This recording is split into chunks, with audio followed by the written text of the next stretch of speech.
Tombstone, Arizona. Tombstone is a town located in the southeastern portion of Arizona. Ed Shefflin was an Army scout and prospector. When he would go out to scout for mines, the rest of his platoon would tell him the only thing he was going to find out there was his tombstone. When he found a silver mine, he named it Tombstone in reference to this. Founded in 1877, this historic town is embedded in the soul of Wild West tales of the American frontier. Tombstone grew rapidly through the 1880s as the silver mines were producing more than any other district in the state. The town itself was also known for its many different types of establishments. Within 2 years of founding, the town had churches, a school, banks, newspapers, gambling halls, 110 saloons, and even a bowling alley and ice cream parlor. The town was short-lived, however. In 1886, there was a fire that destroyed the pumping plant, and it was determined it would cost too much to rebuild. At this point, Tombstone effectively became a ghost town. I'm Rob Coakley, and this is Hometown Ghost Stories, Tombstone, Arizona.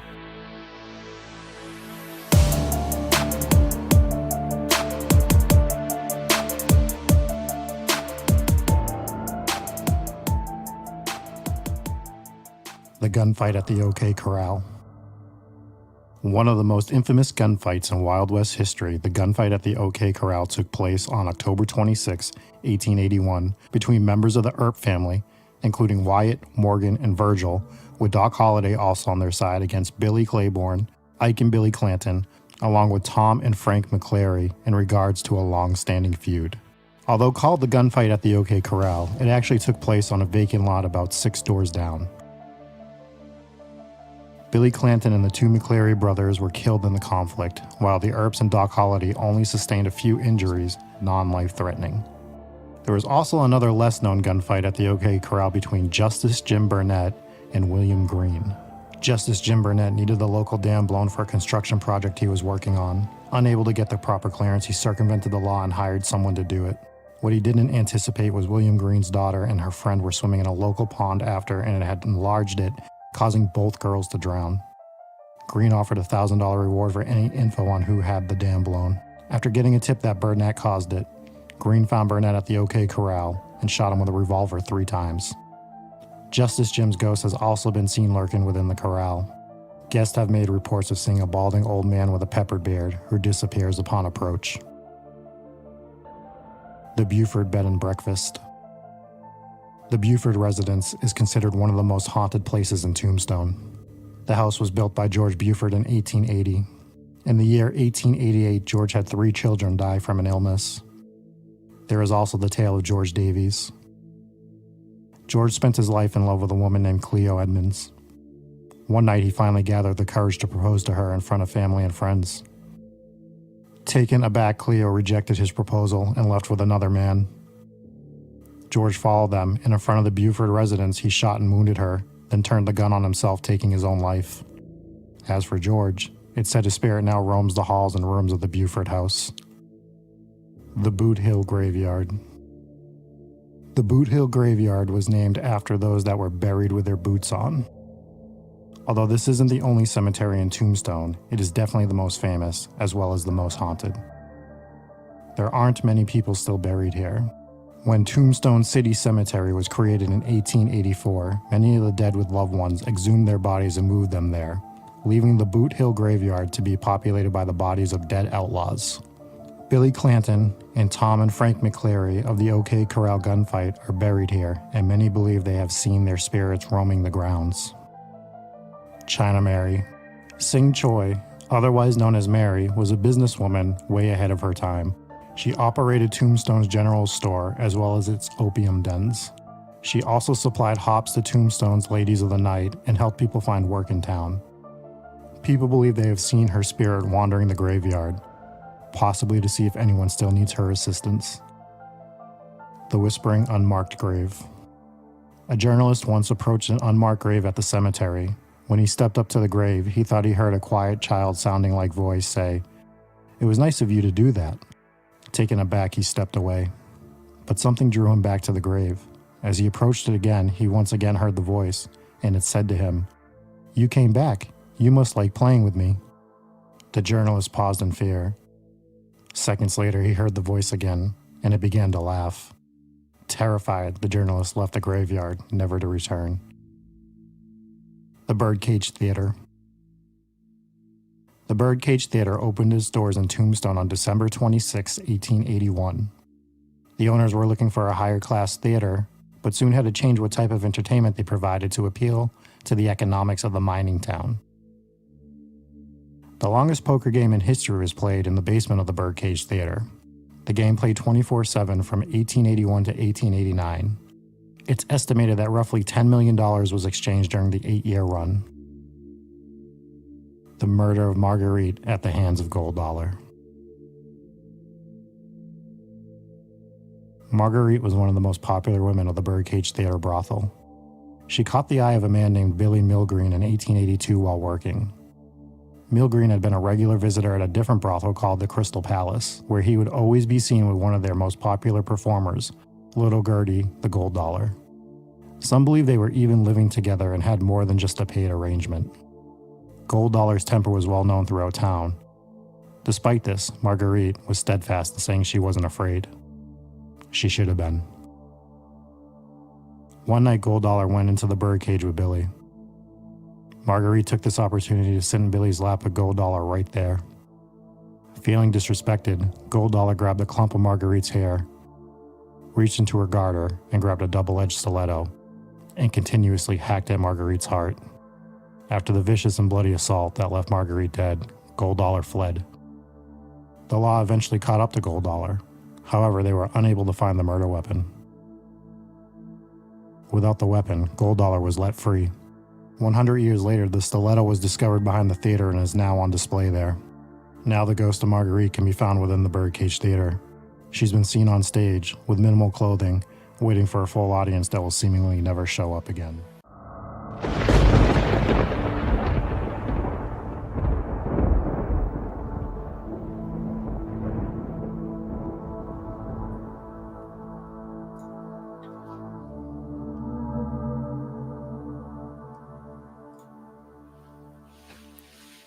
Welcome in, ladies and gentlemen. This is episode 2 of Hometown Ghost Stories, Tombstone, Arizona. Robert, Dave, how are you guys? Good. Doing great. Loving the new music that you made for this one too. It's pretty excellent. Thank you. I'm going to turn Dave up just a tiny bit here. Anyway, so we're here. That was Tombstone, Arizona. And Rob, nice job on the video there. A little last minute getting everything uploaded, but we got everything figured out. And we're here. We got Fraley and Gigi Snap in the chat. What's up, guys? Thank you guys for swinging by. Preach. And so let's talk a little bit about Tombstone. Yeah, those gravestones are wild. There's so many more too. Like, I couldn't believe they were real. Yeah, there's so many weird gravestones at that. Like, just to go to Tombstone to visit that graveyard would be amazing because of those.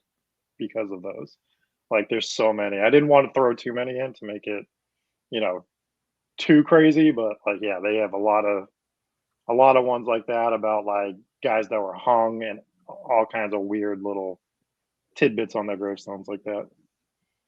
Yeah, that was I think that was my favorite part, was the gravestones. That the giggling grave story, I think, was that was my favorite. Little kid voice. It's very a good story, man. I don't know if I believe it, but I saw it cited a few different places, but my only concern about it is it's like, oh, it's a journalist. Well, then why can't I find out who the journalist is? Right. I mean, a lot of these stories are kind of, you're just taking someone's word for it, but the locations, the OK Corral, the Birdcage Theater, like these are, at least the Birdcage Theater. That's one where, ghost hunting teams go and investigate and find, evidence of paranormal activity and everything like that. So it's got to be legit. That's definitely on my bucket list of places to visit. Fraley, if you're still here, Fraley, you're from Arizona. You ever been over to Tombstone? Go check out the old Wild West over there. Let us know. There's so much more too that I left out because we can always go back and revisit Tombstone in like 3 years if we actually are able to continue this. But just the stuff I left out of the Birdcage Theater because I didn't want to get too bogged down on it. The hearse that they have there, like some of the poker chips that they've had inexplicably move on them and stuff like that. There's a lot of really cool stuff in the entire town of Tombstone. I try to hit on some of the stuff that's a little lesser known, like that Buford bed and breakfast was one that I wasn't aware of. So kind of wanted to highlight that a little bit because I thought that story was, different than anything you ever hear from Tombstone. Right, exactly. Yeah, there's a whole bunch of them. So I have a list. Let's go into the list.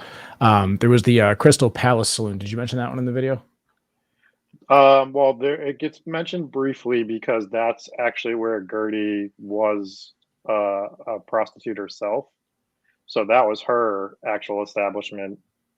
And so I actually showed it on the video a little bit. There's a quick shot of that saloon. So apparently Fraley only lives 2.5 hours away. He says, I hear a lot about it. So I'm going to make a trip maybe with a Snap. Yeah, I mean, I feel like that would be right up Snap's alley. Spagucci. Snap is a professional ghost hunter. I didn't know if you guys knew this. Just from his experience on Phasmophobia alone, I feel like the man's an absolute pro. Spagucci says he loves Dave's Candlelight. Dave's Candlelight makes the whole like live sit down round table discussion is made by Dave's Candlelight. It's my chandelier. GG Snap says if there's a buffet, I'm down.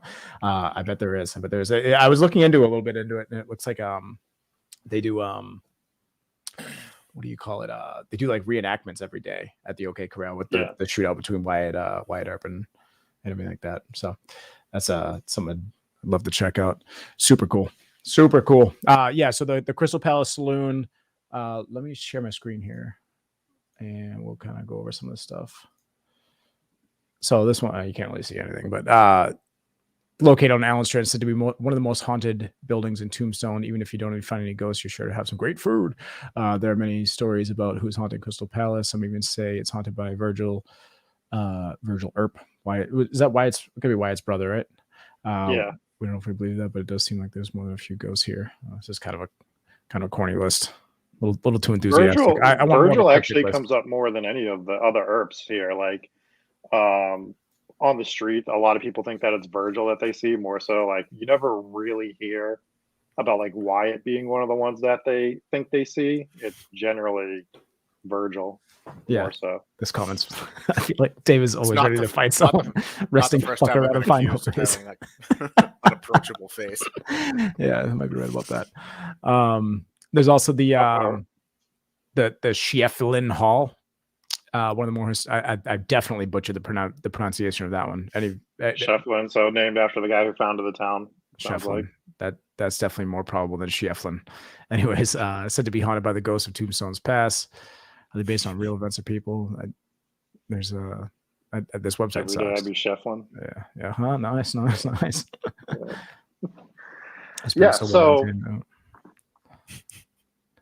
So yeah, like I said, there was a lot when researching this particular episode. You could do entire documentaries on Tombstone. I mean, it's been done obviously, but this entire area, like there's something, like basically every building has a story, which is why I thought it would be cool to hit on while we're still trying to get some people to send us some regular ghost stories. We can hit on some of these little towns like this for now. Exactly. Yeah. You also have Big Nose Kate's Saloon. I wonder if Kate named that saloon, or that was like just a dickhead move by her husband. This is Big Nose Kate's Saloon. One of the oldest saloons in Tombstone. Big Nose Kate's may also be one of the most haunted for years. The staff at Saloon visitors have all reported sights of ghostly encounters at the saloon.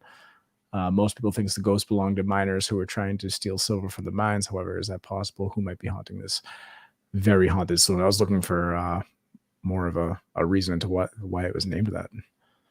Yeah, that's the one that just has stuff like that shoots off the walls according to the staff and stuff like that.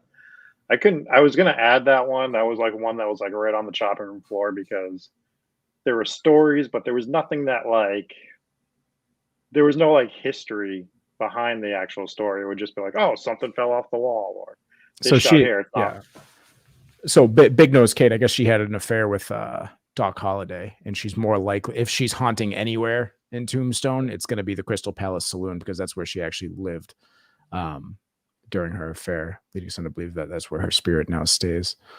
So that's pretty cool. It's interesting how like tied in with everything. Have you guys seen the movie Tombstone? Of course. It's a solid Western movie. I hadn't seen it until like a couple months ago, actually. So no, we've definitely seen it when we were younger. Did we watch it when we were younger? Yeah, just absolutely one of those Westerns. Ghosts are scared of Dave's good looks. Facts. That's right. Rob, I'm surprised that you haven't played an 8-year-long poker game yet. Working on it. I mean, I might as well be. I feel like I'm playing every night lately. So like, that was pretty cool too. We played a few tournaments that felt like it was 8 years. That's for sure. The 8-year tournament was the longest. I was like, there's no way Rob hasn't been in one longer. So I think it's just I don't think it's an actual tournament. I think it was just it was a cash game. Ongoing cash game. Yeah. So it meant, right? Yeah, it just never ended. Well, I mean, if you think of like 24-hour casinos, so it was probably players coming in, players leaving. Yeah, dealers shifting in and out. It didn't close at all for 8 years. So yeah, and it's a single table, but still, like back in those times, and the amount of money that changed hands in that game is, I think over 10 years, over 8 years, it was like over $10 million, which. Yeah, think about what that would be today. That'd be. But do you think it was just like the same $5,000 just circulating in and out between people? Just probably people leave and then people come back with their money. I mean, you're talking about people with the nothing house else is taking a rake the whole time too. Yeah, that's true. So probably a boatload of money. So there's money just coming in and off that table, and the house is just clearing. It's just making tons and tons, especially for those times. I mean, a single table, like, it sounds impressive, but what do you think? What do you think ended the game? Because I'm sure it wasn't anything shy of probably a shootout. A gunshot. Yeah, like if someone had to have gotten shot for that poker game to end, or they decided to take Christmas off or something. But I don't know. I think it was just the town failing. So maybe, yeah, maybe it was just the town starts to fail. You start getting no new money coming into it, so at that point, it's gonna just eventually die out, like they all do. Any of your local games are going to start dying out if you don't have new players coming in, because you're losing old players all the time. So town probably died and the game died, or vice versa. The game died and there was no reason to come to town anymore. Yeah. There's so many ghosts. I think the Crystal Palace Saloon seems to be the most haunted location, according to it seems, or at least it's everyone's favorite location. But there's multiple reports of different kind of ghosts that were there. You have the quarreling couple, which was Big Nose Kate, who didn't have that big of a nose. I mean, I'm looking at her picture right here. Let me pull it up. That's not that big. I mean, come on. It's kind of big, but I mean, to earn that entire nickname, to be defined off of just that one feature, that's fucking brutal, man. So that's they're the quarreling couple. So it says Big Nose Kate and Doc Holliday would regularly stay at the Crystal Palace and had frequent arguments that could often be heard by others in the saloon. As they drank, the fights became louder and more contentious. County Sheriff Johnny Bean once used Big Nose Kate's anger in an attempt to pin two murders and an attempted robbery on Doc Holliday. She signed a document that directly implicated him, but longtime friend Wyatt Earp was able to find several witnesses who could attest to the fact that Doc couldn't have been involved. Doc was free. That's a crazy domestic dispute. It's like, you know what? He murdered a guy. And she signed the affidavit. Like, that's insane. That's bananas. A lingering lover. There have been several accounts of saying that there was a provocatively dressed woman usually standing around the bar. Is that the same one that, now forgive me if I'm confusing two of the stories that you had. That's not the same one that you were talking about at the birdcage, right? Where there was a stripper ghost. Yeah. So Marguerite was the oh, that's right. Yeah. Killed by Gold Dollar but Gold Dollar worked at this. Yeah. Brutal. Yeah. Like viciously murdered her, and everyone was just like, oh, we can't find the murder weapon. So clear to go. Chest. It says Doc was freed, but this episode spelled the end of the relationship with Kate. You think? I think once she accuses me of murder, that's probably the end of the relationship, right? Things were rocky. I think we know some people that would have taken her back. So yeah, that's true. That's true. Yeah. Names. Yeah, just going back to that Buford bed and breakfast though. Like I said, that was one that I wasn't aware of, and I wish that there was more stories about actually what the hauntings are, because it was a great story about the guy who finally proposed to the girl that he grew up with and was in love with or whatever, and she rejects him, and he goes and he takes a shot at her and then he kills himself right in front of the house. So the fact that he wasn't even in the house, but he's still attached to that house is pretty cool. But other than just saying that they see a man wandering the hallways, there's no like legitimate, really good stories that come out of it. It's just more, again, like just like this happened. Yeah, that was this happened. George Daves, right? Yeah, George Davies. Or Davies, yeah. Can we get some Dave Sucks in the chat, please? George Buford was the one who built the house, and he had 3 kids die of a disease while living in it. And I think that's why he ended up getting out of, like, moving out of the house. So there's a lot of weird stuff that went around that house. And yeah, man, I like finding the little like unknown stuff like that. That's more, you know, hidden than like the normal. Like obviously we hit on some of the big stuff, but yeah, it looks like I'm looking at the list right now. It looks like pretty much the only ghosts that they have tied to that location is George and Petra or Petra. Mhm. And that was the story that you touched on. Paranormal encounters at the Buford House. Rhonda and Dwight Hull, psychic mediums, frequently investigate the Buford House. After all, it's one of Tombstone's ghastliest attractions. The Hulls believe that the Buford children are the most common paranormal. Okay, so there's more. Yeah, the ones that died of the illness. Yeah, allegedly that they're friendly phantoms. Sometimes the Hulls read stories to the children. If they're lucky, they receive feedback, quote unquote feedback. Okay, so you got the children and then you got the couple. The not so couple, but that's an interesting one. And then yeah, any other locations you want to touch on with this one? I mean, the graveyard itself is just like we talked about, is just super cool. So like, let's take a look at these gravestones again, because these gravestones are my favorite. That so first one that you showed was like was killed by a 44, no less, no more. I was like, I can't believe that's a real. It looks like they were written with a Sharpie. It looks like the fake Halloween decoration tombstones that you stick in your front yard that have like funny little quirky sayings on them. Yeah, if you Dave, you have a proposition in the chat. I see it. If you Google some of the gravestones for the Boot Hill graveyard, and you'll come across like that one that I showed. I think there's one about a man that got hung and he was actually innocent, and it's like on the gravestone. And it was a pretty good one. I can't remember it off the top of my head, but if you want to try to throw that in Google real quick. Which one? Say it again. Sorry, I was reading and not paying attention to anything you were just saying. Again, I would say just Google some of the Boot Hill graveyard tombstones, and you're going to see some pretty cool ones. Nice job, Dave. You got it. Yeah, but like just the gravestone. I mean, you got people that they didn't even want their loved ones buried here, so they were digging them up when there was a new graveyard established. Well, it's like, yeah, I can understand that. And even like now, it's like a lot of these like almost. Yeah, this is the one I was just talking about. Hanged by mistake. He was right, he was wrong. But we strung him up and now he's gone. Jesus. Yeah, I could see why. I mean, it seems like almost a mockery. Yeah, I mean, that's what I mean. I wonder if they're real. If the real graves, like they're like real grave sites, or if it's just like a prop thing that they do for tourists. Yeah, that could be it. I mean, if it's not their actual grave site, then they just kind of put these up as, you know, memorandums on how they died. Yeah, it could be done after the fact, but legally hanged. I wouldn't be surprised if they're there, but I mean, I guess maybe over the years, maybe they had replaced them, because if they were just wooden crosses or whatever when they died, those things are long gone. I mean, you're talking about, you know, 1880.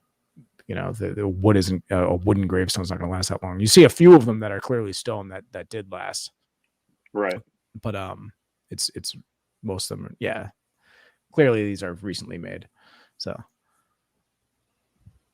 Yeah, I mean, so like for me, like I think that would be like the most fun place to visit if you were able to go. Is to go through that graveyard. But like of the places that I'd want to actually go investigate is the Birdcage Theater. Go back, Jesse. That last gravestone you just had pulled up. If you go, imagine you get shot by somebody, and then they put your gravestone up, and they got the guy's name who shot you. They credit your murderer. Like, get that shit off there. Just remind everyone.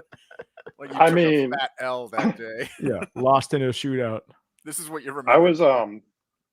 I was just watching this. I watch like because I'm a weirdo, but like there's people that do graveyard tours and they'll go and they'll show you like these interesting gravestones and stuff. And there's one in it's either New Hampshire or Vermont, somewhere north of us, and completely unrelated to Tombstone, Arizona. But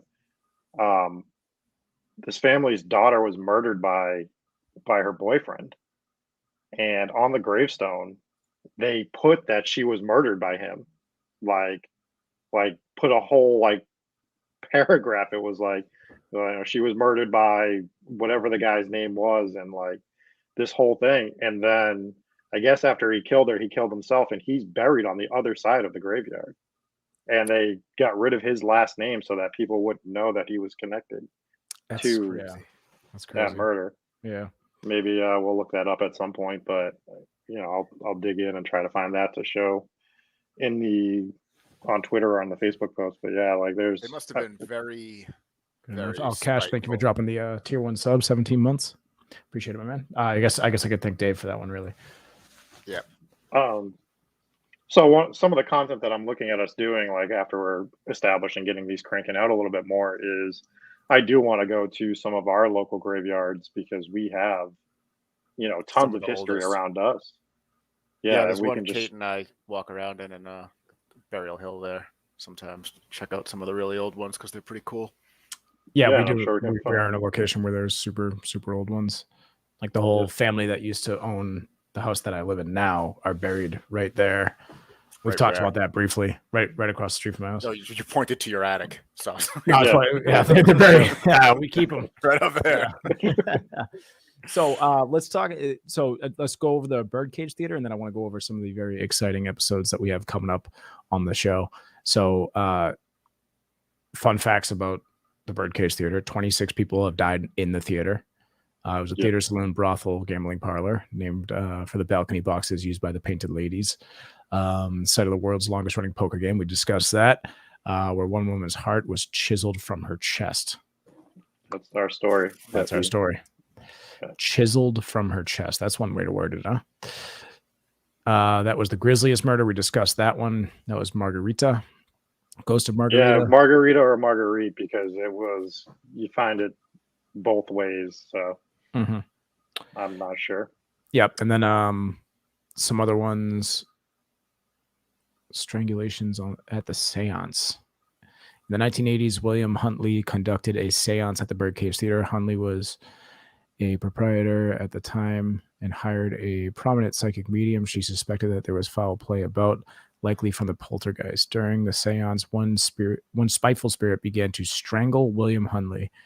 Attendants were aghast, struck by frightful fits. The violence only ceased once the bustle broke the medium from her trance. William's neck was bruised for 6 weeks afterwards. Who is strangling the specter? I'd want to see some footage and some sure photo evidence.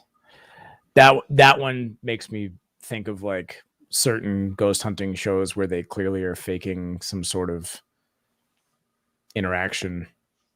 But hey, if he's getting strangled by a ghost, that's pretty crazy. I would like for things like that to have cameras rolling to really believe it. Even some of the ones with the cameras rolling, like when they do the seance and all of a sudden somebody starts talking in a demon voice, that makes me unless they're like speaking in tongues, then it's like they're like some of those videos from like exorcisms and stuff like that when they just start speaking, you know, like, some crazy language, with an 8th grade education. You're actually talking about a real one. Like there was like some guy who has no education and all of a sudden he's speaking fluent Latin or something like that. It was like, wait a second, how, you know, like. There's something there. I don't know. That was in Massachusetts, actually. Was it? Yeah, I got to try to remember what that actual case was. I remember seeing it on. It was one of the Ed and Lorraine Warren cases. Birdcage Theater's most peculiar poltergeist was the woman in white. The apparition is said to appear as a proper lady, a rarity for the brothel. So that's going to be a different ghost than Marguerite. Yeah, it's a different one. I try to find a little more on that, but they don't really know who it was. There's no like real story attached to it. Mhm. It's just somebody that they see dressed up properly, so they're not 100% sure who that spirit is. Right. Cool. All right. Anything else you want to touch on the Tombstone, Arizona case?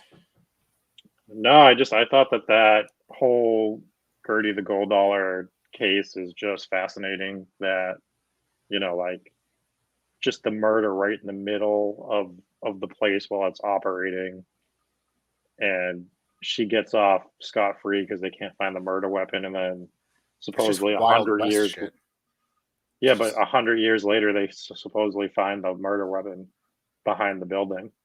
Oh Yep. yeah, Which that's is kind of like when they found Brian Laundrie's bones there. His dental Yeah. records, yeah. I mean, his teeth. I heard there was baby teeth. We don't have to talk about Brian Laundrie, but the yeah.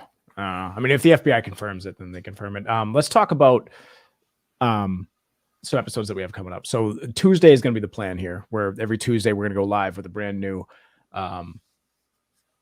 Hometown Ghost Stories episode. This is episode 2. So episode 3 is going to be this Tuesday. So you guys kind of get 2 in 1 week here. And this one I'm really excited about because we're revisiting one that we did years ago, and then we never followed up with it. So what we're going to do is we're going to go to North Adams, and the next one that we're going to do is the Houghton Mansion. And this one is jam-packed. Different kind of episode because we actually investigated this thing. We have footage from the investigation. The video is complete. I'm just sitting on edge waiting to drop it. And I'm excited, man. So North Adams, Massachusetts, the Houghton Mansion, the ghost You of can't AC go there Houghton, anymore. Mary. Apparently, yeah, I shut it can't really down. find much information on it. I know it got shut down due to black mold. I don't know if it's back open again or not. We'll look more into it when the episode drops, but that'll be this Tuesday, 9 p.m. Eastern time. We're going to air this one. This one's really exciting. And then we have some more exciting ones coming up. So we also have West Point. So I don't know what the significance of 4714 yet. But yeah, I can't wait for that one because I don't know anything about West Point. Dave's kind of taking the wheel on that one. And West Point's cool because it's one of the only ghost stories that was confirmed by the United States government. That's crazy. That's very interesting. I don't want you to tell me anymore because I'm just going to wait till the video drops for that. And myself. Then something that I am absolutely horrified and so excited to do here is next Sunday night. We'll be going live on Sunday night from the event. And then the full episode will drop the following Tuesday. We are going, ladies and gentlemen, to the actual Conjuring house. So this was the location where the actual movie is based off of, which is down in Harrisville, Rhode Island. Not where the movie was shot. And No. Fun fact about that, the movie was not shot there because the director, James Wan, read the book written by the daughter and said, I'm not going in that fucking house. And they actually had a verbal agreement with the people who lived at that house because the original family had sold it, and the lady who lived there, they had a verbal agreement with the director that it was going to be shot there until he read the books and was like, nope, we're not shooting it here. We're going somewhere else. Wow. So that's awesome. So yeah, that's going to be fun. Just being able to stay there all night. I mean, we're going to try to do some stuff. I don't want to make any promises on it, but we are going to be trying to do some cool stuff while we're there live, but we'll see what we're actually able to do while there. Yeah, so we have the house, and I was looking more into it. We have the house to ourselves. So I was nervous that there was going to be like another group there, and they're going to get in the way, and we're not going to be able to do exactly what we wanted to do. But I went out, I dug up the old ghost hunting equipment. I got 2 night vision cameras. I got the GoPro that we converted to night vision. I got the standard one. Andrew's on board. This was a gift from Soph to Andrew for his wedding present, and we got the whole house for the night. So we'll be in there from, I think it's 8:30 p.m. until 7:30 in the morning. We'll see everything that we can try to capture there. And I'm excited and somewhat terrified. Dave, your wife decided not to go because she's of out. demons. She wants no part of it, and I don't even think she wants me to go. She's afraid I'm going to bring a demon home. It's going to be exciting. And I would never intentionally bring a demon home. No. So one of the rules there is you're not allowed to like try to do like a seance to like actually like bring up, like to make the house more haunted than it is. The house was purchased by people who they're paranormal investigators themselves. Obviously, they know what they're doing. They're making a boatload of money renting this house out. But for me, it's worth it because we got this show going on. A good excuse to do it, and it's going to be a hell of a night. So that's that. Anyways, this was the Tombstone, Arizona episode. Anything else you guys want to touch on before we sign off? No, just if anyone's watching this, make sure you reach out with your own ghost story. Just let us know the story, or you can find a way to we can talk to you about it if you don't really know how to write it, and we can work together on it. And just make sure you let us know the town too. But we're really trying to get some more local stuff in the future. But for now, we'll hit on stuff like Tombstone and West Point until we can get some really cool stuff from towns that you might not have even heard of before. Yeah, it's going to be fun to hit on these like bigger stories. But what I really want to gear this towards, and I think what our goal here is to get your hometown ghost story and get ghost stories that haven't been heard before. That's what we really want to do. But for now, we'll just settle for the most haunted house in the country with the Conjuring house. I guess that's an okay filler. I guess we have to do that. Yeah. Until we get Joe's story about how his I do like how his auto garage how used to be the haunted. original idea was like just hometown ghost stories, your little one, and we're starting off with the fucking Conjuring house. It's nothing major. Awesome. Yeah. So anyways, drop a sub on YouTube if you guys haven't already, and drop a little link here. I don't know if that's going to link me to my gaming YouTube or our regular YouTube. I think that's the wrong one. It's up to that one too. Anyways, I appreciate you guys for hanging out. Cash, I thank you for the sub. A lot of people are in there. G Snap, Fraley, Spagucci was in the building. Appreciate you guys coming through and dropping the comments and everything like that. And we'll be back this Tuesday, 9 p.m. Eastern Standard Time for the Houghton Mansion episode, North Adams, Massachusetts. This episode is different, and I'm super excited to drop it. So we'll see you guys on Tuesday. Rob, Dave, good job, guys. Give us a follow on Twitter, and we'll talk to you soon. See ya.